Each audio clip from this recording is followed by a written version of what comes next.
Ni zile story kali, updates kali za kiburudani kupitia muziki wa Bongo Flava. Mimi ni Abra 255. Unyama ni mwingi, zile story kali za TZD. Unyama ni mwingi sana.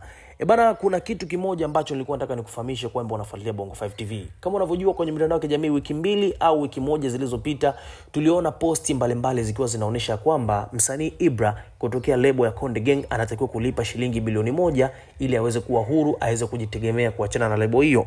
Lakini kumekuwa na sitofahamu kwa sababu kila pakitokea zile apartment, yani ikimaanisha zile kwamba Ibra atakuwa labda aweze kufika mahali kwa ajili ya kufanya exclusive interview, au labda kuna mahali fulani anatakiwa afike ili kuweza kuleta labda hilo wasilisho la kuelezwa kwamba atakuwa kulipa bilioni 1, kunakuwa na ukakasi. Kwa sababu nakumbuka mara ya mwisho mimi mwenyewe nilienda pale Basata nikitegemea kwamba Ibra atakuja, tulipata taarifa kwamba anatakiwa aje pale na nini.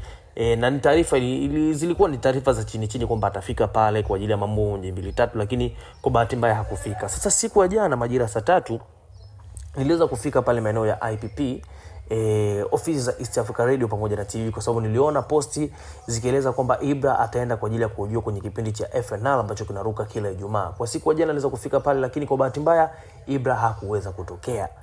Na nikawa na shauku kubwa sana kutaka kujua kwamba nini shida. Sasa na mimi mpaka sasa hivi nazidi kufuatilia, lakini kwa ambacho nimekipata kwa sasa hivi, kwa wale ambao wanafuatilia Bongo 5 TV, nilikuwa nataka nikusogezee kwa sababu kwenye mtandao wa Instagram official Harmonize ameweza kuandika waraka, na hii ninakusogezea taarifa ni kwamba Harmonize afunguka issue ya Ibra kulipa bilioni 1.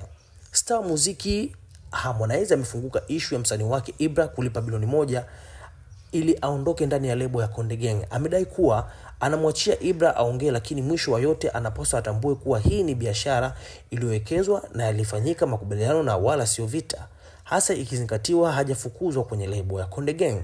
Nilisema sitaongelea hili suala la Ibra kwani makubaliano yote yalifanyika na anajua, na akiangalia hajafukuzwa Konde Gang bali ametaka yeye kuondoka. Mwisho wa siku atambue hii ni biashara iliyofanyika makubaliano na wala sio vita.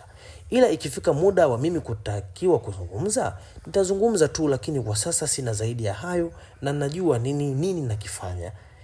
Amesema Harmonize alipokuwa akiliambia gazeti la Mwanasport. Okay. Inasemekana hii ni taarifa ambayo imetolewa na gazeti la Mwanasport. Shout sana kwa Mwanasport, na tunaendelea kufuatilia zaidi kwamba ni nini ambacho kinaendelea. Yes, unyama ni mwingi sana. Mimi naitwa Abra 255 TZD.